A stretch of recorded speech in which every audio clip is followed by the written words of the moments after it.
Like a backstage pass to the world of fly fishing travel, this is Waypoints, the podcast of destination angling. News and events, helpful travel tips, destination profiles, great stories, and expert advice from some of the most seasoned and experienced names in fishing travel. Waypoints is presented by Yellow Dog Fly Fishing, the industry's #1 specialty travel company and the fly shop for the world of fly fishing. Freshwater or saltwater, international or domestic, Yellow Dog has you covered for your next fishing adventure. And now your host, author, photographer, and world traveler, Jim Klug. Welcome back to Waypoints and the second in our two-part episode dedicated to fishing Christmas Island. We'll be picking up right where we left off, talking about one of the most iconic fisheries in all of saltwater. Long considered a must-fish destination for adventurous anglers, Christmas Island is the largest coral atoll in the world, offering an expansive network of flats, lagoons, and coral reefs teeming with fish. Home to bonefish, triggerfish, giant trevally, bluefin, golden trevally, and more, the atoll offers incredible diversity and endless opportunities. In our previous episode, we talked about how Christmas is part of the Republic of Kiribati, a nation of atolls and low-lying islands scattered throughout the Central Pacific. We also discussed the fascinating history of the atoll, including early Polynesian visits, European exploration, military utilization, nuclear testing, and, over the past 5 decades, the arrival and eventual influx of international anglers. We're continuing our conversation with Bryant Dunn, the co-owner and director of guest services of Christmas Island Lodge. Today's conversation will focus on the angling, species, and gear specifics of fishing the atoll. So whether you're planning your first trip to Christmas Island or looking to return at some point in the future, this episode will leave you inspired to book your tickets and start the preparation for one of the most unique fisheries in all of saltwater. We'll be right back after a quick word from our sponsor. Waypoints is sponsored by Patagonia. To bring their gear to life, Patagonia is motivated by relentless curiosity and a passion for the wild. They evaluate hundreds of materials, build dozens of prototypes, and spend seasons punishing them in the world's most extreme conditions. The work is the guide, and Patagonia never tires of exploring, learning, and improving. Be sure to check out Patagonia's new Swift Current waders, repatterned and redesigned for bulk reduction, reduced seam stress, increased maneuverability, and improved repairability. Made from recycled materials without intentionally added PFAS, Swift Current waders move better in and out of the water. We are back talking about Christmas Island with our guest, Bryant Dunn. Bryant, welcome back. Let's keep it going with part 2 of the Christmas episodes. Let's do this, Jim. Well, in our last episode, Bryant, we started the conversation by talking about what specifically makes Christmas Island such a unique and world-renowned destination for fly fishing. And there is no doubt that Christmas has become a very known, popular destination. And certainly today, post-pandemic, things are back on track. They're probably busier than they ever have been with anglers. With all that said, is it still worth booking a trip to Christmas Island these days? Give us your philosophies on that. Absolutely, it is. My goodness, yeah, it's exceptional. You know, we talked about this in the last episode, but it bears, it's worth repeating that you're talking about a world-class fly fishery. And by the way, conventional gear also is a way that some people come to fish Christmas Island. And that's just fine. We have a number of conventional anglers that come every year. But within this world-class saltwater fly fishery and fishery, there really are 3 distinct fisheries. We talked about that. The inner lagoon. We talked about the backcountry. We talked about, the Korean wreck or the inner lagoon fishery that surrounds much of the atoll. So, there's many different reasons to come to Christmas Island. And I will tell you, I am aware that Christmas Island has a reputation as being one of the top bone fisheries in the world. That is true. There is no question that that's true. But I would also say that it's the multi-species aspect of this fishery that is, for me at least, the most attractive aspect of it. Absolutely. And, we talked about in the previous episode, there are plus or minus 5 different lodge operations on the atoll. And you're like, okay, that seems like quite a few. But then you realize just how large and expansive this fishery is. It's massive, and the diversity of waters and terrain is incredibly varied.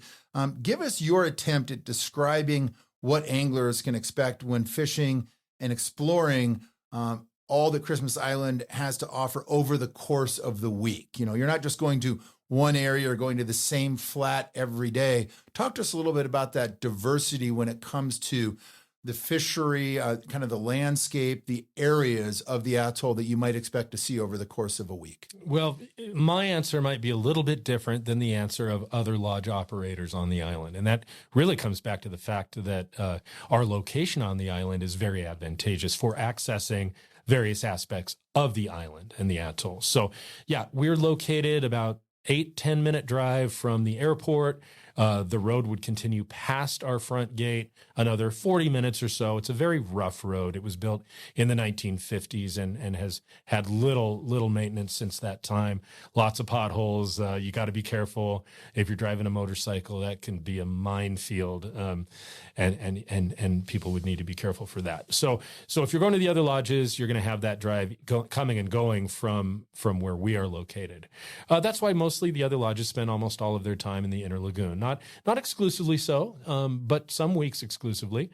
For us, we like to mix it up. We want to access the best possible areas on the island and not be limited to any one area because of where we are located. So right across the street from our gate is our private boat launch. It's about an 8 to 10 minute drive to that boat launch where we have our 2 and soon 3 40-foot outrigger boats powered by 40 and 60 power outboards, which can transport up to 8 to 10 guests very comfortably. Usually, very often, we'll run multiple boats a day so that we can go to different directions within the inner lagoon.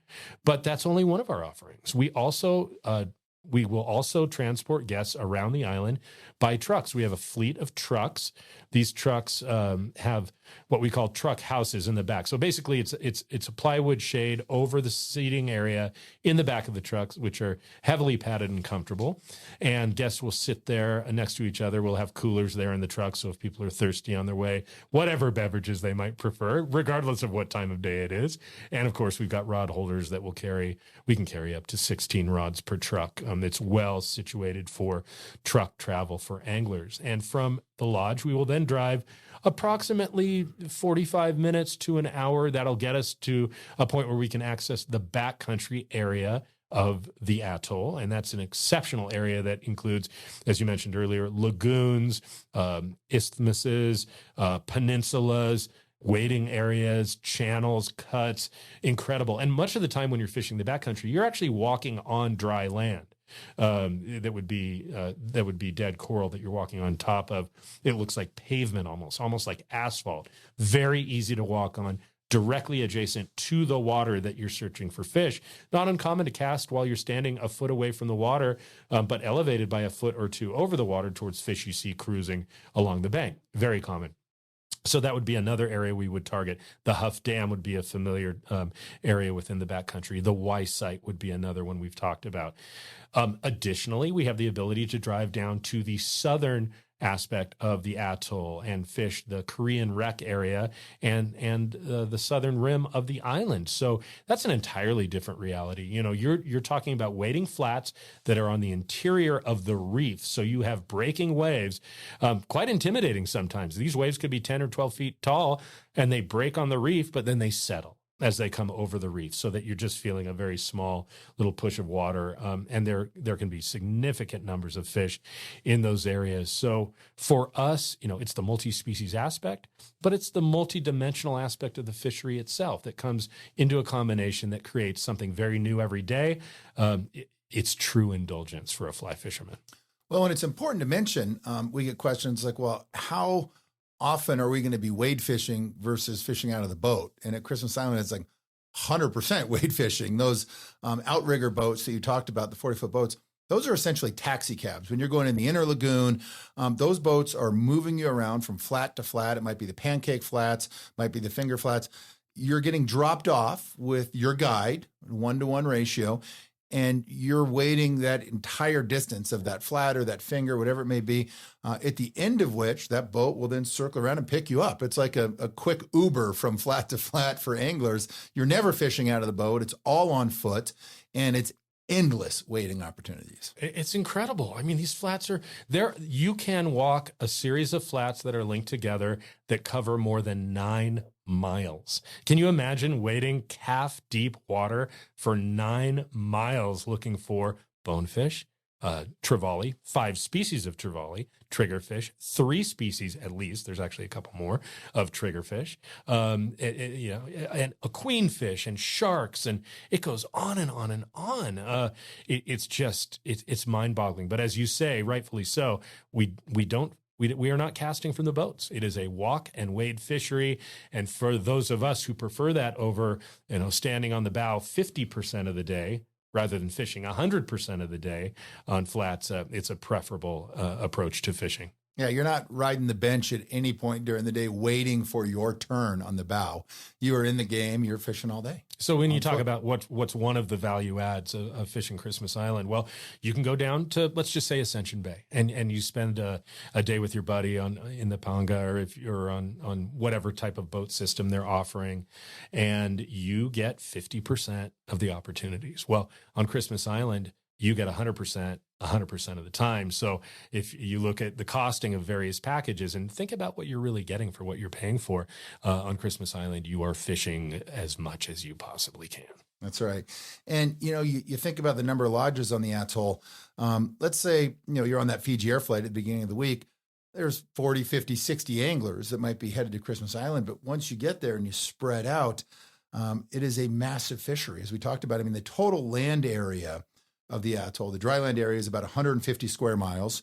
You have that same amount, if not a bit more, just on the inner lagoon flats network, 150 plus square miles of flats on the inner lagoon. The shallow kind of oceanside flats that ring the outer atoll, of which there's 90 plus miles of beach and inner reef flats that you can walk.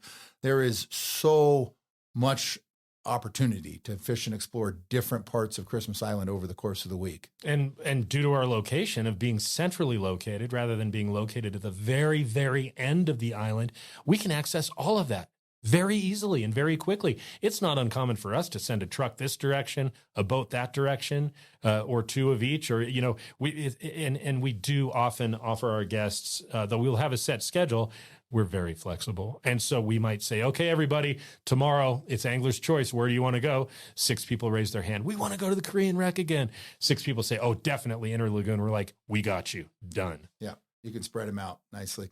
And, I not long ago, you and I were on the atoll together, hosting a big group of people. One night we walked next door from Christmas Island Lodge over to the historic Captain Cook Hotel. And in the inner courtyard, there's this phenomenal map that's painted up on the whole side of the building that really kind of labels and shows all of the different fishing areas. When you're standing in front of this giant billboard of a map, seeing the expanse of what the atoll offers, it really gives you an idea of just how much there is to fish. And it was fun listening to you talk to the group of guys that were there for the first time about all these different sites and these different areas and these different access points. And I remember thinking to myself, it's like, people, there's no way they're going to see all this over the course of the week. You could come here once a week for 10 years and still not see it all. It just is an endless amount of fishing opportunity. And people do that. There's great loyalty to Christmas Island within the angling community. Once you've been there once, you will be dying to get back another time. And certainly it's not uncommon to run into people who've been there, 20 plus times and come every year. And that's just their fishing trip of the year because it's never the same. Again, the multi-species, multi-dimensional aspect of the fishery lend itself to that. So it's really quite amazing. Well, you just touched on this a second ago, but I want to go a little bit deeper and talk about the primary species that fly anglers will typically target during a trip to Christmas Island. And I want to talk about what makes each one of these species kind of special or unique to this fishery. Right off the bat, bonefish are often considered kind of the marquee species on Christmas Island. It's what made Christmas Island famous. It is what is still kind of the major draw of the fishery for so many anglers. What sets these bonefish on Christmas apart from other bonefish found in other destinations around the world. Let's talk about this for a minute. Well, you're not just talking about the bonefish of Christmas Island. There are a couple different types of bonefish that are swimming around this place. And so if you fish on the inner lagoon, what you are most likely going to see are very, very silver bonefish. In the right light conditions, they can be invisible. They just with the white sand bottom, and they are mirrored fish. They can be almost impossible to see. A lot easier when they're coming directly at you, which is much more preferable than when they're going directly away from you. But these are beautiful fish. Average size of those fish, you're looking at 2 to 4 pounds. But having fished quite a bit in the Yucatan in that area, we're not talking about bonefish that are 12 and 13 inches long. These fish on average are 20 and over 20 inches. And we absolutely have had guests land double-digit bonefish over 10 pounds. But over the course of the week, if you were to have, say, an average week, let's just say that means that you're going to land 20 to 60, 70 bonefish, whatever. Even if you're not targeting bonefish, you're just going to land a lot of them. Those fish are going to be in that 2 to 4 pound range, and you are going to catch some in the 5, 6 plus range. And you definitely, every week we have some big, 7, 8, 9 pound fish landed as well, with the exceptional fish being over, up to and over 10 pounds.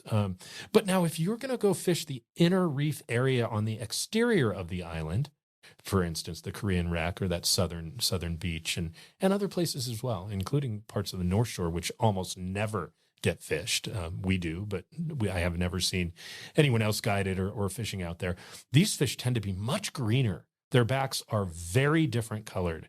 I can't explain why. I don't know the taxonomic reasons for that, but I can tell you it's night and day.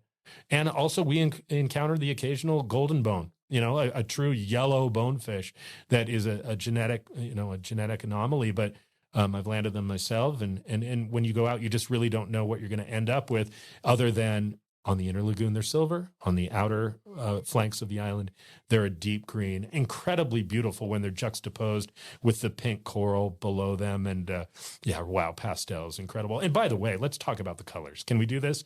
The colors of Christmas Island are unforgettable. You are talking about aquamarines, turquoises, greens, blues of every shade that you can imagine, so intense and strong that they actually will reflect off the bottom of the clouds, so that you can be on the inner lagoon and look up on a day with scattered clouds and be looking at turquoise and aquamarine clouds floating above this turquoise and aquamarine inner lagoon.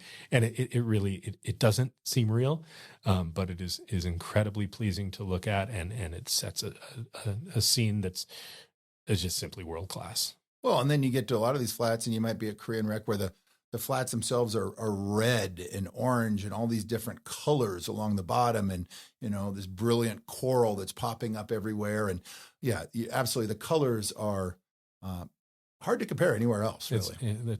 Tropical color scheme, it's exceptional. Absolutely. Well, would you say overall that the bonefish on Christmas Island, and the reason I'm going to ask this is because I do want to talk about whether you're an experienced, seasoned saltwater flats angler, you've chased bonefish all over the world, or you're brand new to flats fishing. You're looking for a good first-time saltwater trip where you can really kind of cut your teeth and have a good first experience. Do you think that the bonefish on Christmas Island are more forgiving than other destinations, or is it just the fact that there's a couple million of them swimming around and you're going to have more opportunities? What are your thoughts on that? Yeah, well, you are accurate when you talk about bonefish in the millions. That is they talk about perhaps a bonefish population on Christmas Island in that range of 7 million bonefish. And so if you have 20 to 60 anglers on the island at any given time, those are the kind of odds I like. Are they forgiving? Are they likely to eat a fly? They absolutely are. And I've bonefished in many different parts of the world and enjoying bonefishing very much. I would say they are more forgiving, definitely, than other destinations that I've experienced. But fishing is fishing, and fishing is not catching, right? Fishing is fishing. And there are days, and more commonly, in some, it has to do with the tidal fluctuations. It's hard to say, but very often we'll have a boat go out with 8 anglers and we'll do our morning session before lunch. And the anglers will come back and almost to the person say, oh, I had 100 shots and almost none of them ate, or the antithesis of that, every fish I saw ate my fly. And then we'll go out after lunch and you'll have a different result. Overall, it's mixed. It averages out. It's great fishing, all the time. But it is interesting how they can sometimes refuse flies or eat flies as a group. And I don't know anyone who can explain why. But over the course of your week, they're going to eat a lot. Yeah.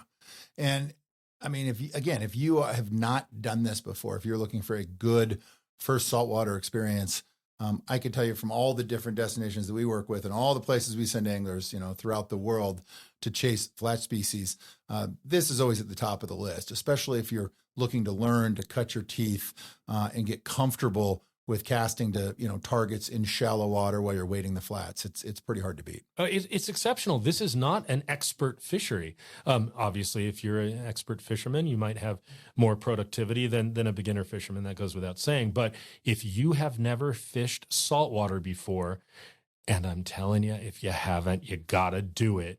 This is as good a first trip as exists on the planet, both for the likelihood of hooking fish and not just a fish or two and coming back with that one grip and grin that makes you proud that you put on the mantle, but repeated over and over success that is only going to lead to your skills improving over the course of the week so that you can come back or take your game to the next level in other fisheries around the world, because you didn't just land 1 or 2 fish. You might have landed 40 or 50 or 60. And now you've got your game down. You understand how it works. Your trout set is a thing of the past, and your strip set is now ingrained in your muscle memory. And so what are you getting? What's the value add for coming to Christmas Island? It's many things. One of them is a heightened level of experience when you get on that plane to leave. Well, and I will say, there's a Surgeon General's warning that goes along with saltwater fishing. For those of you who have yet to do it, it is highly addictive, and it's probably going to ruin your life once you get a taste of it. There's no doubt about it. Well, bonefish, obviously the central draw, the mainstay, the primary species on Christmas, but there is a high level of diversity. Let's talk a little bit about trevally. Giant trevally in particular are a draw for a lot of anglers these days. We're seeing them, all over social media and the magazines, lots of talk about, the Jeets, the big GTs, the gangsters of the flats. Talk about the GT fishery on Christmas Island and the reality of actually catching these fish on Christmas versus some of the other well-known GT destinations around the world. Absolutely. So, I hear the word jeet, and I know this affects you the same way. I start shaking. I mean, there's just no other saltwater fish that I would more wish to pursue on a given day than, as you put it, the gangster of the flats, the thug, the monster, marauder, devastator, murderer. This fish is unlike any other fish that exists in the world. They will break spirits, and they will break rods, and they will break lines, and they will devastate you in a way that no other species I've encountered will. And the reward when it comes together is simply unlike any other. Having said that, it's important to be realistic. So the population of trevally, and we have 5 species, giant trevally, we have spotted trevally, we have striped trevally, we have golden trevally, and of course bluefin trevally, which are one of my favorite species and one of the most beautiful fish in the ocean. So you're dealing with 5 species of trevally here. The jeets, there are many jeets on Christmas Island. If your goal is to go to a fishery which will give you the greatest chance to catch the highest number of giant trevally on a trip, Christmas Island is probably not that destination. But having said that, the vast majority of our anglers land giant trevally each week. Some of them many, and some of them very large. So if you're, again, what's the price point here? But you want to go to the Seychelles and pay a big number, you're going to be into big jeets every day, all day, and that's going to be fun for you. Come to Christmas Island, the odds of you having shots at mature giant trevally over the course of the week are very good. The odds of you landing trevally of whatever age category you might be are not 100%, but very, very high. And as far as landing bluefin trevally and some of these other species, it's very rare for us to have a guest come that doesn't land multiple trevally of one species or another, or several over the course of the week. Yeah, and I think it's important to talk about the realities of GT fishing, whether it's on Christmas or anywhere else. These are not an easy fish. They are not a forgiving fish. And when the opportunities present themselves, it is fast and quick, and then it's gone. You do not have the luxury of, casting and casting and casting and, readjusting your angle and kind of following that fish down the flats. And while they patiently, eat their way down and you get shot after shot, this is a window of opportunity that opens quickly. It's very fast. It's very usually aggressive and oftentimes violent, and then it's closed and it's gone.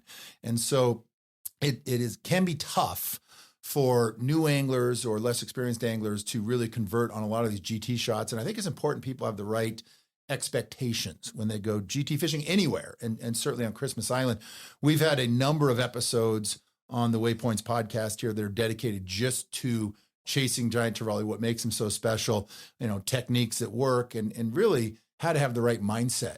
It's not an easy fish, and on Christmas or anywhere else. Oh, absolutely not. And so when I think of Jeets, I think of all the things you just said. But for me personally, what it comes down to is having the right gear, which we're going to talk about, and being prepared for the moment when it does come. That window opens and closes in most cases so quickly that if you do not have your system down and you aren't perfectly prepared, I'm going to explain what I mean by that the windows will open and close and be gone, and your jaw will be dropped and you will not believe. And you're like, what the hell just happened? What just happened? So here's what I mean by being prepared. We'll talk about gear in a minute. You've got everything. The gear's great. Good. Okay. So when I am traveling these flats, if I'm by myself, I usually just fish with 2 rods. I'll bring a 9-weight, which can be a good bonefish slash triggerfish / smaller trevally rod. And I'll have a crab or a shrimp depending on what my primary focus is with that rod. But then I will always carry a giant trevally rod. And different people have different opinions across the Jeet world. And if you've listened to Waypoints in the past, you'll know that there are many opinions here. But the 12-weight has kind of traditionally been the go-to for giant trevally. I prefer, as do many guides and outfitters and experienced anglers, I prefer an 11-weight. I'm an 11-weight guy. 100%. I'm a 9/11 guy when I'm walking the flats. Yeah. That 11 is absolutely adequate for casting big flies in the wind. It will for sure be big enough to mess, to slow down those Jeets. It's really more of a reel thing than a rod thing, frankly, and making sure you have the right, leader situation and that stuff. But when I am fishing, I have my 9-weight in my hand as I'm seeing, many, many, many fish that I'm going to be casting that 9 at. When the window opens, when that big blue back comes into view at 100 yards away, because where a bonefish, a lot of times, especially if the light's out, you won't see them till they're right on top of you. The Jeets, however, you can usually see well enough in advance that you are now provided an opportunity. And if you're tight on your approach, you can often get the cast off. What that means for me is this: I have my rod that is hooked in my belt of my pack. For instance, perhaps it's a fish pond submersible, Thunderhead backpack, and then I've got the rod under my shoulder strap so that I can put my 9-weight down in the water. And I literally, when that opportunity, I just drop it. That's the I'll fastest. Come back and get it later. You will. Just do what I would recommend is drop that behind you and take 3 steps away from it so you don't step on it, because that'll happen. Create separation for a minute. Then as you're stepping, you are pulling that rod out of your waistband and then up and out of your shoulder strap. So now you're holding your rod in your hand. Your GT rod. Your GT rod. But that is not where the process started. Where the process started was that you made sure that your drag is set on almost free spool. Not quite free spool, because you never want your reel to free spool when you're pulling line out, but very close to a free spool, so that you can immediately unhook your fly from the eyelet or wherever you have that hook, the fly hooked to your rod, drop it in the water away from your rod tip so that it doesn't get tangled, and strip off as much line as you feel that you're going to need for this presentation as quickly as possible. If you have your drag set on where you think you want it to play that Jeet, it's over already because you can't get line out fast enough. So zip, zip, zip, zip, pull that line out, whack, whack, whack on the water, and boom, your next move, your hand goes to your reel, you crank your drag to a predetermined setting, which, by the way, numerical drag systems are awesome because I know when I'm fishing with Jeets, I want my specific reel system to be set at a 16. It's numbered around the drag system.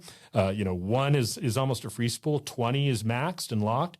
I'll go right to a 16 in an instant, and then I will go to my cast and I will start presenting that fly. I will use as few false casts as necessary to get the line out. I will lead that fish somewhere in the neighborhood of 2 rod lengths, maybe 3. Sometimes when that fly hits the water, the Jeet goes right for it. Sometimes it takes a few strips, whatever it is, but it is saving a half a second here and a quarter second there. That is the difference between getting your fly in the right place at the right time before the window closes. Be prepared. Yeah, it happens quickly. No doubt.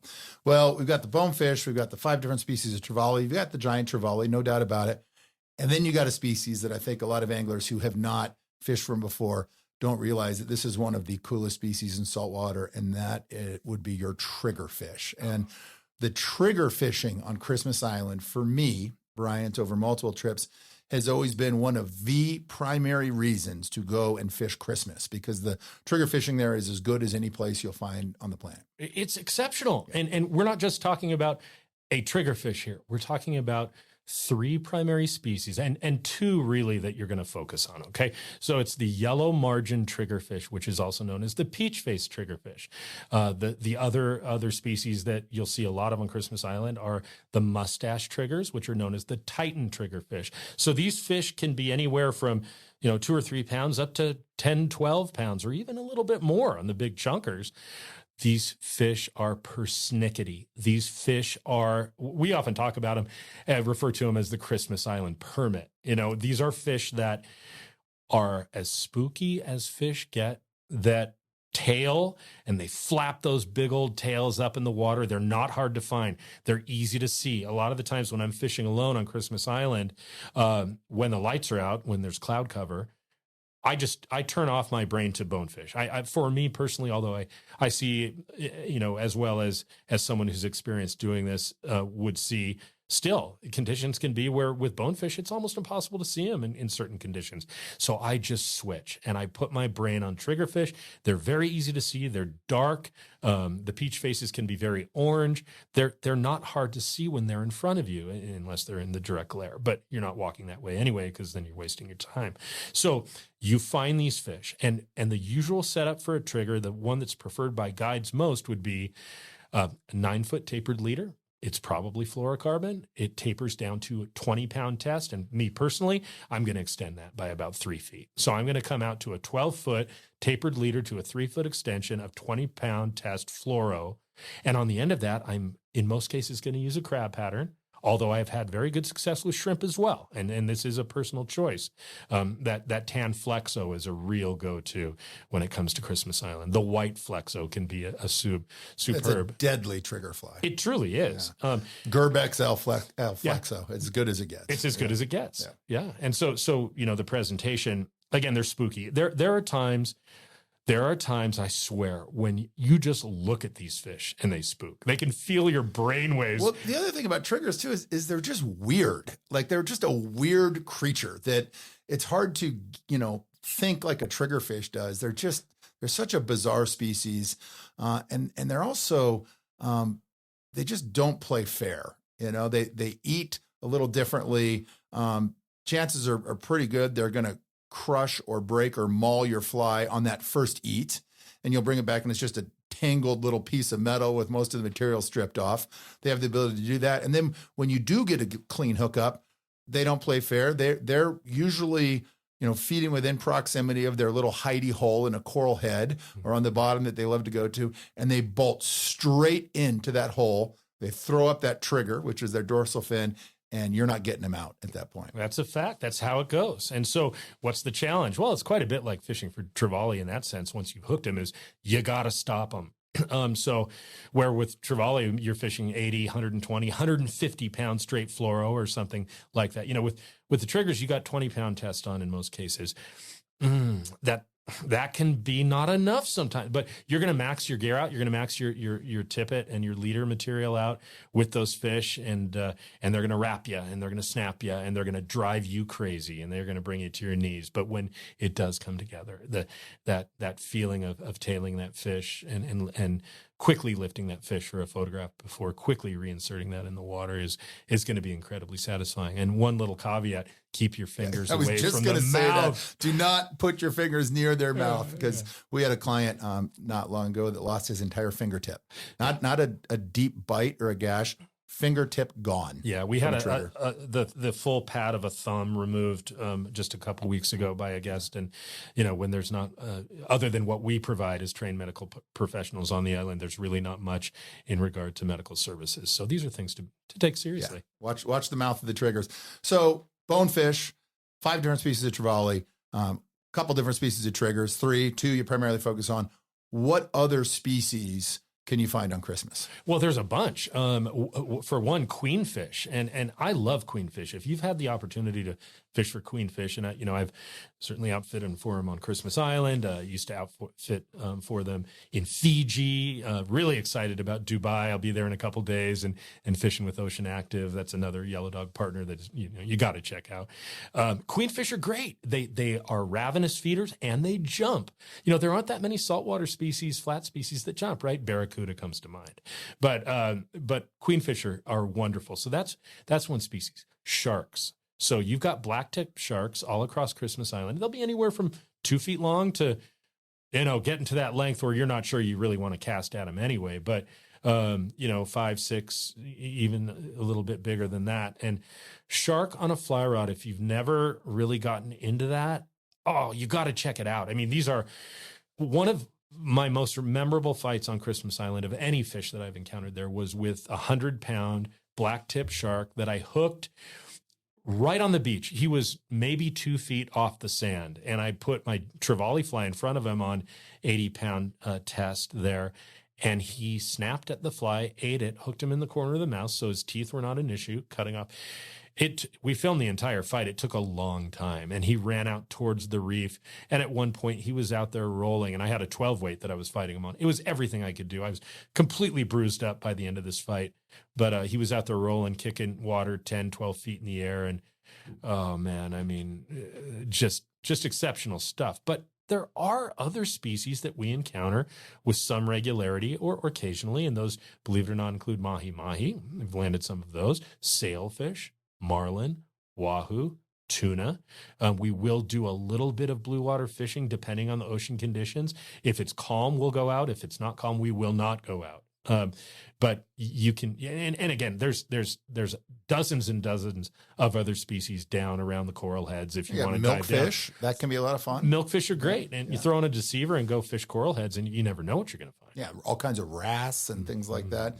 So the diversity is high. There's no doubt about it. And I think a lot of times when people think of Christmas, they think of bonefish. And while that is certainly a major part of the Christmas Island experience, there is a lot more to offer anglers that want to, go out and search for a little bit of diversity of species. Love it. No doubt.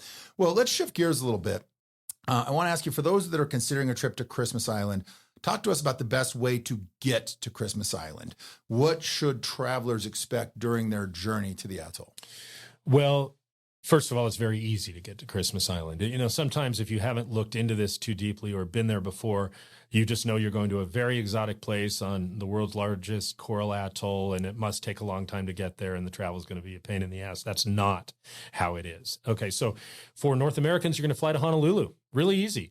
And you would want to do that. Some people will add on a few days, go hang out in Hawaii for a few days. Yeah, let's do that. But at the very latest, you want to arrive on Monday, because the weekly flight departs Honolulu at noon on Tuesday. You can't get to Honolulu in the morning in time to catch that flight and go. So you're going to overnight one night on Honolulu minimum. You will. And, that's nothing new. I mean, we West Coasterners in the United States, if we're going to the Bahamas, we're probably overnighting in Miami or Fort Lauderdale or whatever and pop over in the morning. It's the same thing. So you're at Honolulu, and, we have lots of recommendations for hotel lodgings and restaurants, and, talk to Jim and his crew, and we work together to create these recommendations recommendations. We can handle anything for you and get you dialed in. So you overnight in Honolulu, and then you'll fly out on the noon flight. It's a 3-hour flight. That's all it is. Directly south, 1,340 miles. You'll land at CXI on Wednesday, even though it's only a 3-hour flight, departing on Tuesday at noon. And then you're there. We pick you up. We went through that previously and what that looks like. But it's very easy. And by the way, just a little factoid here. You do cross the international date line as you fly down to Christmas Island, which is very, very close to Christmas Island itself. And the fact is, Christmas Island Lodge is located on the easternmost located lodge on Christmas Island. So we are actually the first fishing lodge in the world that sees the sunrise every single day, including New Year's Day. So that's kind of a neat thing to be able to say. And those flights from Honolulu, it's important. It's once a week, which is why you come in a day before. You can't miss that flight because it's not like, I guess I'm arriving a day late. You're not. You're not going until the following week. That's it. So you got to be there, that one flight a week on Fiji Air. And we talked about this a little bit in the first episode. It's a fun scene when you're checking in. Every single person at that gate waiting to board the plane has got a rod bag in their hand. They got their waterproof backpack. They're all kitted out in their fishing gear. The flight itself is just like a big flying party of fly fishermen that are so amped up and excited about the week ahead that it's a pretty good journey to actually get to the atoll. Which is why you want to make sure that your preparations for travel are all dialed in. We did have a guest a few weeks ago who showed up at the airport. And of course, you need a passport, right? We were traveling internationally. So not to get to Honolulu, but to get to Christmas Island, you do. We did have a guest recently who showed up and went to check in, and he was holding his wife's passport, not his own. And there's just no second chances. That's right. Yeah. Again, you're not coming a day late. You're out at that point. Well, talk to us a little bit about arrival at Cassidy Airport. This is always one of my favorite moments of a Christmas Island trip. You touch down, everybody, walks down the stairs to the plane. This is a tiny, tiny airport. There's not a terminal with multiple gates and, the jetways. They pull the steps up to the door of the Fiji Air flight. You walk down, you cross the tarmac, you go in, you go through immigration, they stamp your passport, you fill out your forms. The baggage carousel, it's not really a carousel. They kind of open a door and push the bags in. And then it's the scene at the airport that I always love, because you walk out the main doors and all the trucks from all the lodges are backed up to the curb. Everybody's excited to be there. There's just this energy and buzz on arrival that's hard to replicate anywhere else, because it's not like you arrived, at the Bozeman airport, then you go out, maybe you meet your guide or get your rental car. All the lodges are there. All the anglers are there, and everybody is amped for the week ahead. 99% of the people getting off that plane are fishermen.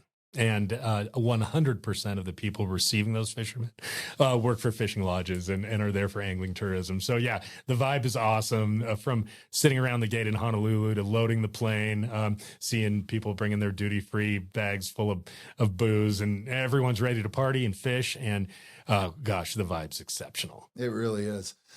Well, let's talk a little bit, Bryant, about the guides on Christmas Island. I think this is important. The guides there have a reputation for being very skilled and knowledgeable. This is not a new industry to the fishery. This is, 4 or 5 decades of professional angling. What makes their approach to guiding so effective and unique on Christmas Island? I mean, and, let's start right off. I mean, the atoll has seen some legendary guides over the 5+ decades of offering, great angling experiences. 100%, no greater than Moana. So if you know anything about the history of guiding on Christmas Island, you're going to start and finish with Moana. This was an exceptional individual. I'm sorry to say I never had the pleasure to fish with him or to get to know him personally, but I've heard from many, many of our guests who fished with him what an exceptional person he was. Yeah, Moana Coffee. He was a legendary guide figure, and he really kind of started it all. He was there in the early days. He set the standard and then went on to train hundreds of guides over the years and again, kind of set the standard for the guiding on Christmas Island. He was a phenomenal individual, a great personality, a great ambassador for not only Christmas Island, but for saltwater fly fishing. I did have the privilege of fishing with Moana a number of times. And, when you were with him, what you were catching was secondary always to just the time spent with him, his stories, his demeanor, everything about him was really exceptional and total legend. Absolutely. Yeah, incredible. There's a great history there. So Moana might be, certainly is one of the forefathers and the founding fathers of that guiding culture. And it is like so many places, right? Like the Bahamas, like Belize, these places where you have multi-generational guiding families that have understand their specializations to the point where it's just simply beyond what we can understand. They can see fish in a way that just, with due respect to those of you out here who think they are as good as it gets when it comes to spotting fish, these guides can see things you cannot see. And some of it's anatomical. They have very dark brown eyes. That's just the genetic of the Polynesian people there. That helps to filter light.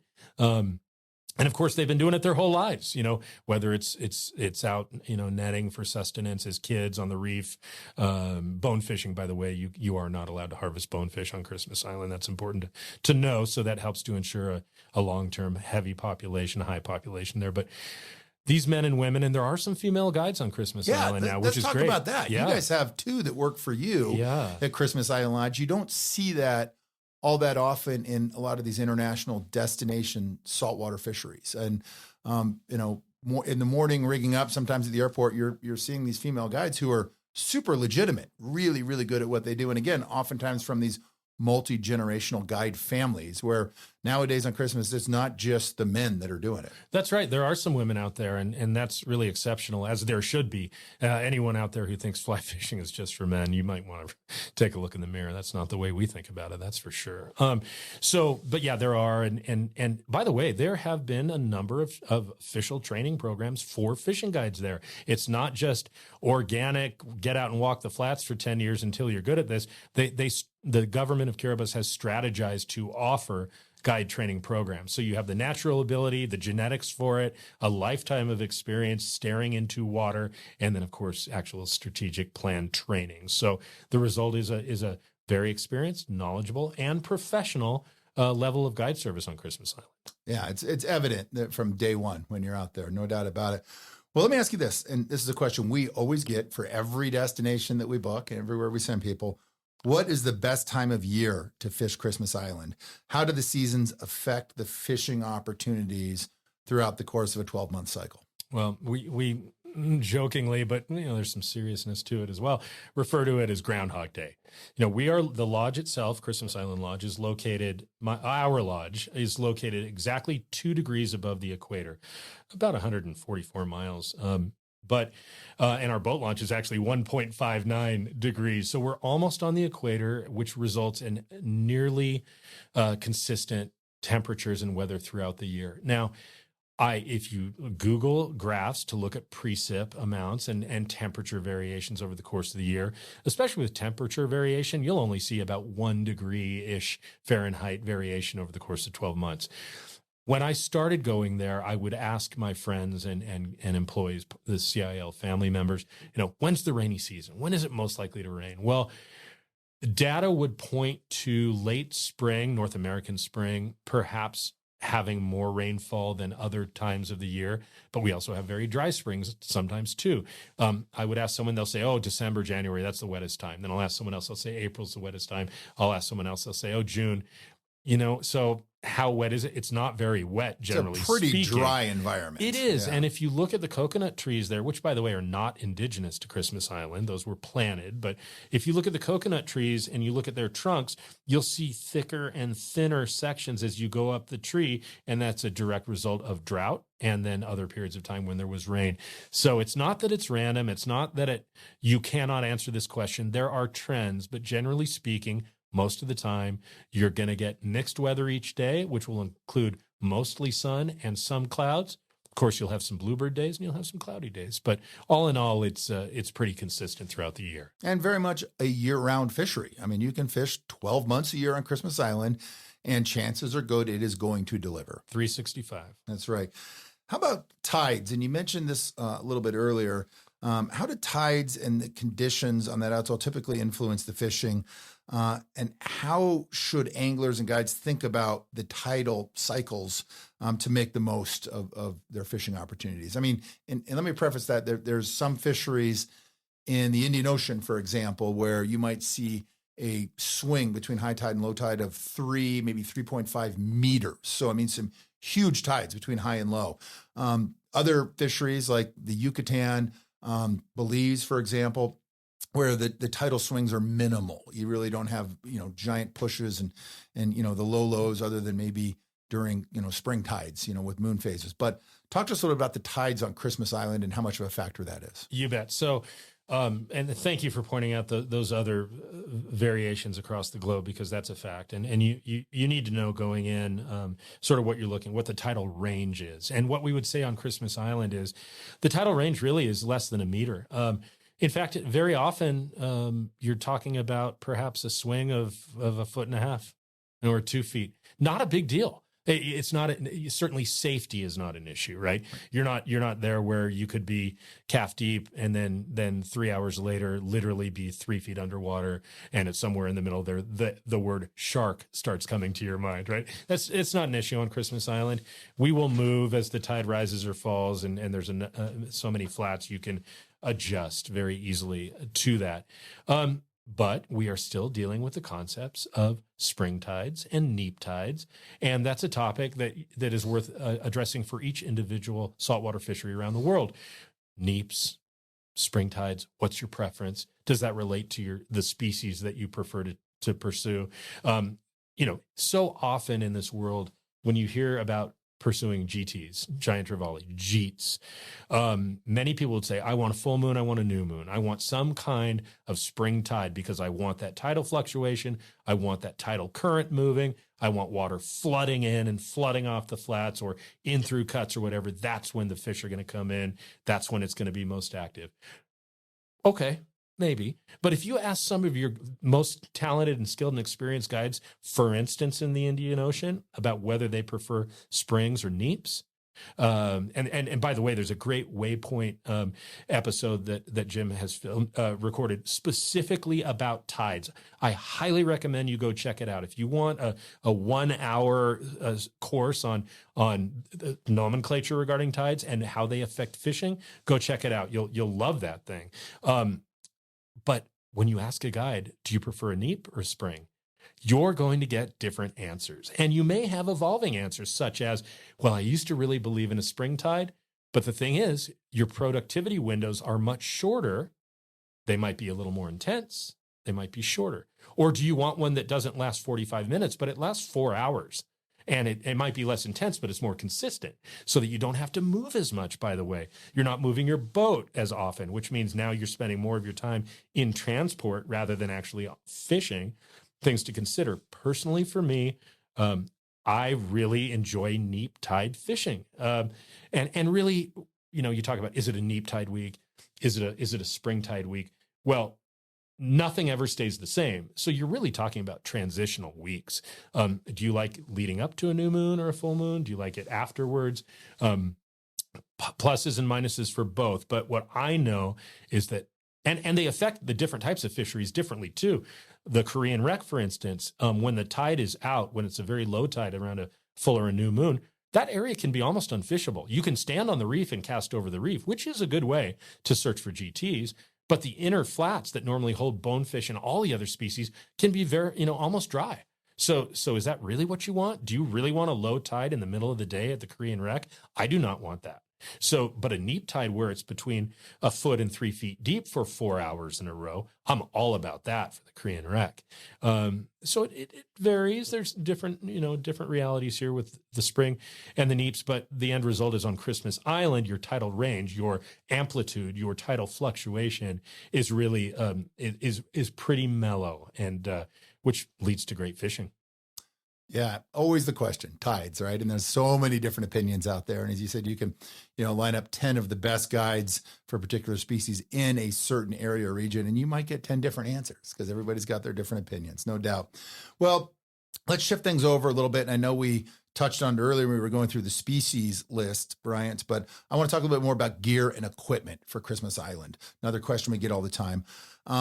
What type of gear, what rod weights do you recommend anglers bring for a week fishing on Christmas? You bet. So most commonly we would see guests bringing 3 rods, or 3 types of rods, 3 weight rods, and you would have your bonefish set up. And for most people, that's around an 8 Some will bring 7s and some will bring 9s. All of that works. All of it's great. It's what level caster are you, and what's your comfort zone, and when you're casting in the wind. And of course, there's always wind when it comes to saltwater flats fishing.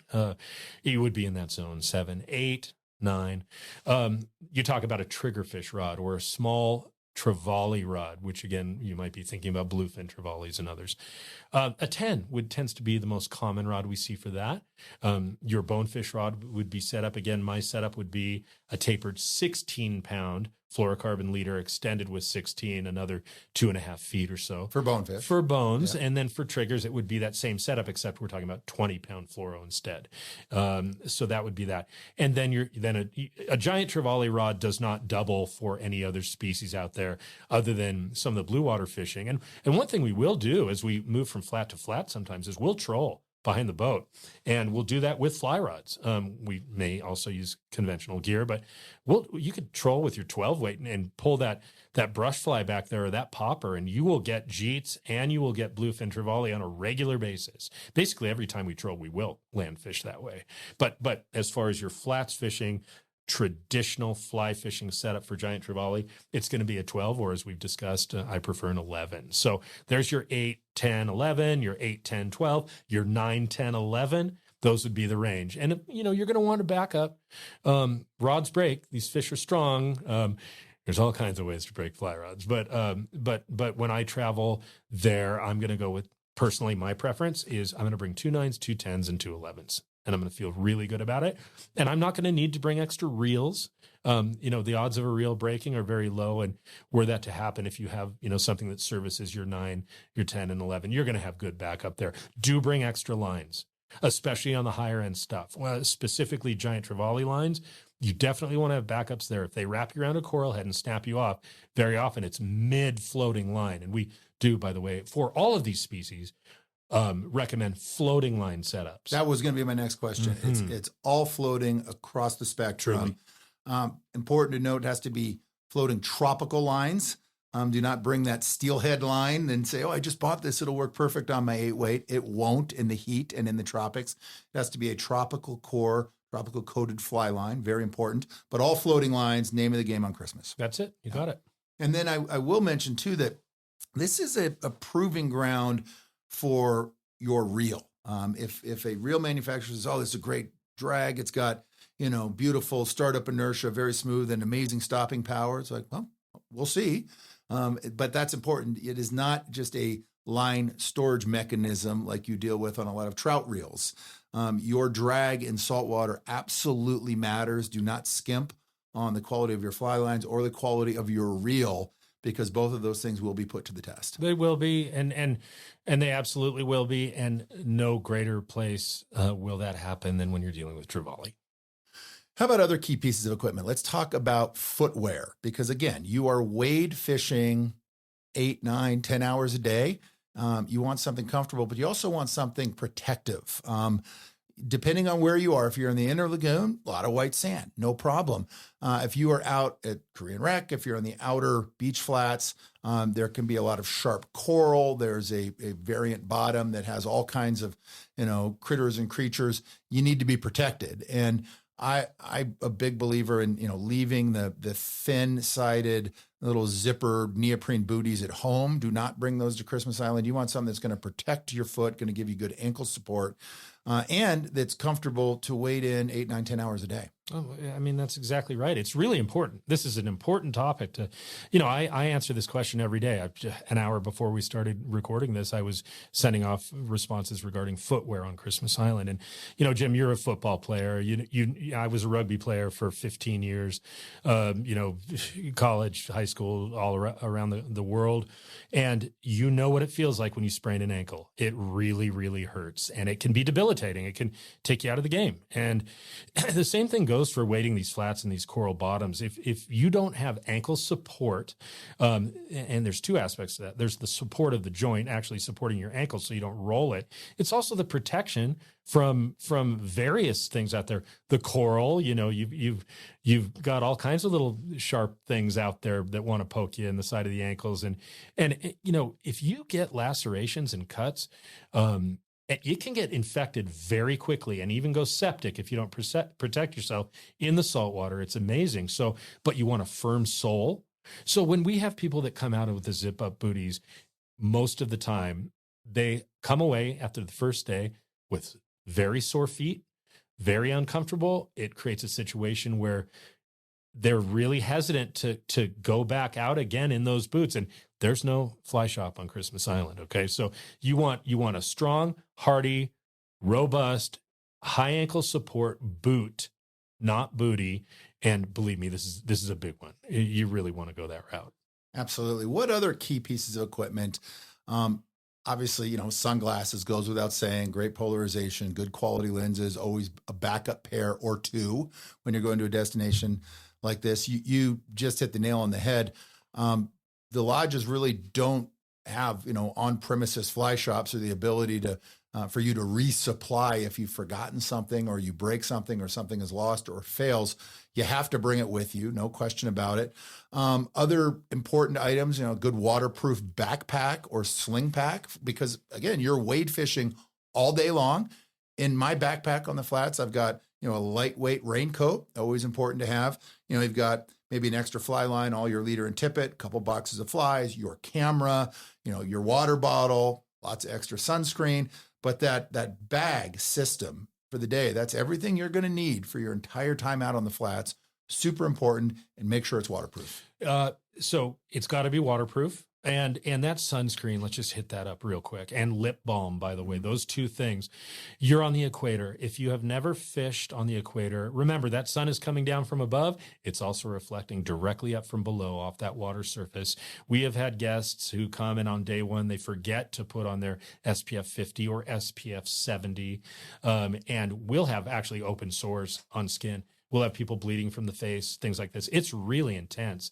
You can imagine what the solar radiation does to your eyes if you don't have proper eyewear. But yeah, make sure to bring that sunscreen. Very important. Gloves, stripping gloves, sun gloves, that's a big deal. Anything that you feel good about, Coban or finger wraps or whatever you're using for your fingers to protect. Don't fish without gloves. You're not going to be very happy about that. But as far as your pack, whether it is a sling pack, whether it's a lumbar pack, whether it's a backpack, waterproof, not water resistant, waterproof is critically important, because especially when you're fishing that inner reef fishery, the Korean wreck or the North Shore, you're going to get wet and waves are breaking around you and you're getting splashed. And occasionally, a rogue wave might come in that doesn't hit you in the knee. It smacks you in the crotch or it hits you in the belly and it splashes up, and you've got probably your phone in there and other technology cameras that if they get wet they can just peter out and be dead. And just one little piece of advice, and Yeti makes good products like this, really good products. Fish Pond makes really good products like this. There are a lot of knockoffs out there in the market now, and you might want to think twice about that. But make certain every time you open that pack and close it that you make sure the zipper is completely closed. Pop it at the end, because if you don't, and it's open 1/8 of an inch and you don't know it, your bag will get full of water, salt water, and that's not good for anything. Yeah. Other key pieces of equipment obviously have to do with your clothing, protecting yourself from the sun. You want to be lightweight and comfortable.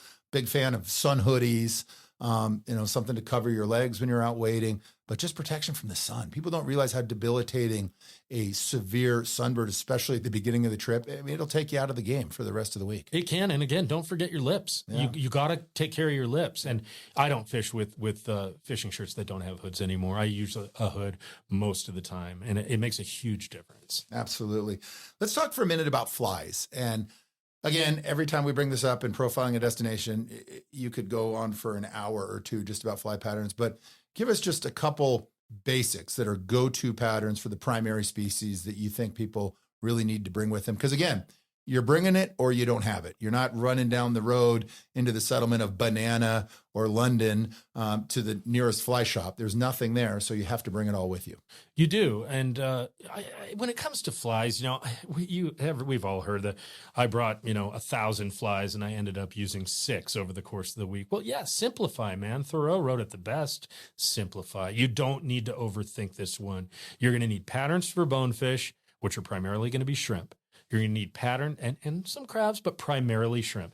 You're going to need patterns for triggerfish, primarily crabs, but also some shrimp. And then you're going to need your trevally flies, which are going to be brush flies, poppers, mullet patterns, bait fish patterns. So let's go back to bonefish for a second. Specific patterns that work well on Christmas Island include the Christmas Island special. Yeah, go figure. I mean, that way.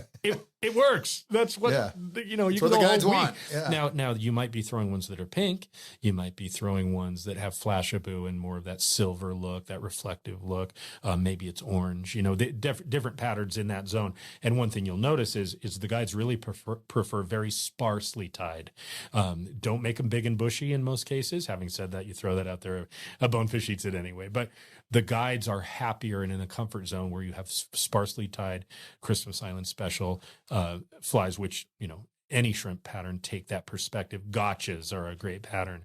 And so when you're dealing with a fishery where you might have a 3 meter tidal range, now you're dealing with a water column that changes drastically.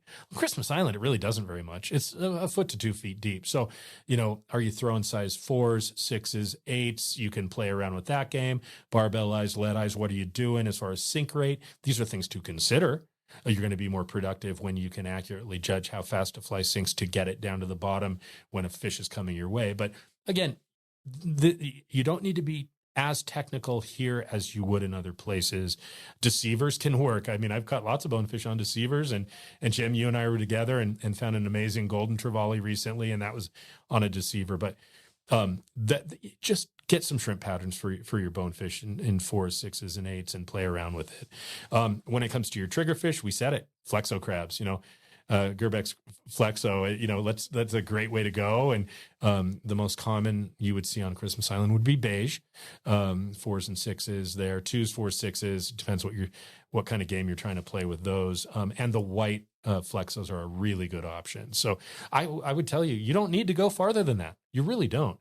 And then we go to your trevally, especially for bluefins and some of the medium-sized, smaller deceivers are great. Anything that moves, smaller bait fish patterns. But on your GT rod, your 11 or 12 weight, you want to have flies. I love the Niap, you know, not your average popper, black with a little purple flashaboo in the tail. Disturb the water surface. Another benefit of a popper is, especially when you're fishing the reef, it doesn't sink down underwater and get caught on the reef, where very often you cannot retrieve it because it's a violent, tumultuous, you know, wave breaking reef that you would be really risking your life if you went out. And if you do try to break it off by pointing your rod, you might snap your floating line. Yeah. I mean, you might be fishing 80-pound test, 100-pound test. What's going to fail first? Exactly. Exactly that. Yeah. So, but then other than that, if you are using bait fish patterns, you know, in most cases, you're talking about sort of that 4 to 6 inch range on bait fish, I would say, in that zone. Believe me, a Jeet is not going to deny you because you're at 3.5 inches or 6.5 inches.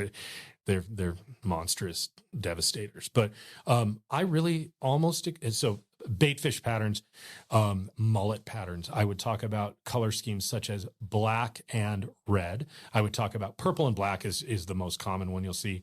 Blue and silver. I like a kind of a silver, green, and pink combination. Really nice. And then, you know, your poppers in a variety of colors. And by the way, just real quick, sharks out there, they do tend to like large red flies. You know, think of blood here. But, you know, I'd love to cast a shark. So these are some of the fly patterns you might consider.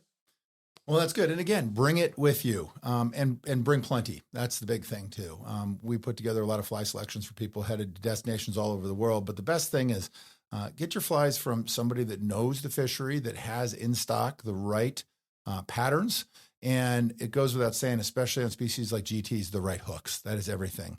You know, you can go to a store, you can buy what looks to be beautiful GT patterns, and then you get there and the guides immediately look at it and say, no, that's the wrong hook. And you're just wasting your time at that point. So hooks are everything when it comes to the right patterns. No doubt. It's easy to find the right hooks. All you have to do is go to Yellow Dog, go to the website. They've got an incredible fly shop and they've got those right hooks. These things are taken into consideration. Yeah. Absolutely. Well, so much good information here, Bryant. We could go on and on and on, and there's things we didn't even get a chance to talk about. But with that, I just want to ask you a couple last questions. And basically, in your opinion, who should come to Christmas Island? What type of angler is a good fit for spending a week on the atoll? Well, the answer to that question is not what I would give you to many destinations in the world. And the answer is anyone can come. Anyone can come. If the most advanced cast that you can put out there is a basic pickup and lay down cast that covers 30 feet, you're going to catch fish. If you can double haul and whip out that dart at 100 feet, you really would ever need to. But yeah, great, you're going to do well too. But no, this is a place for everybody to come. And you're right. There's not a lot of destinations that can honestly deliver that. Yeah, I totally agree. Lastly, Bryant, personal question. What is it that keeps you passionate about this fishery, about this destination, about your lodge operation, about running Christmas Island Lodge and spending time on the atoll at this point? What is it that keeps you motivated and excited?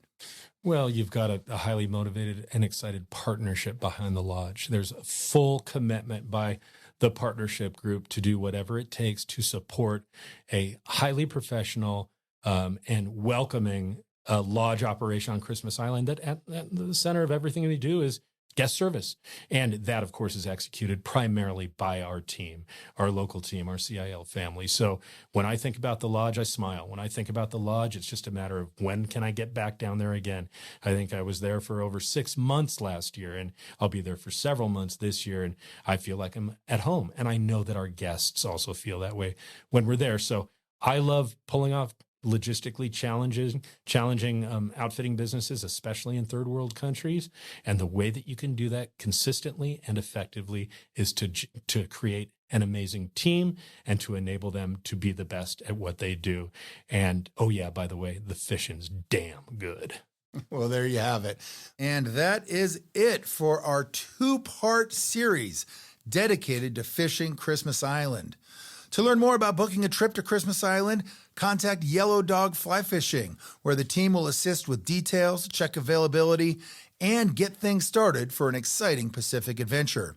And be sure to visit yellowdogflyfishing.com to plan and research trips, source gear, equipment, and flies for your next destination, learn about upcoming podcast episodes, and stay up to date and dialed in on the latest news in fly fishing, travel, and adventure.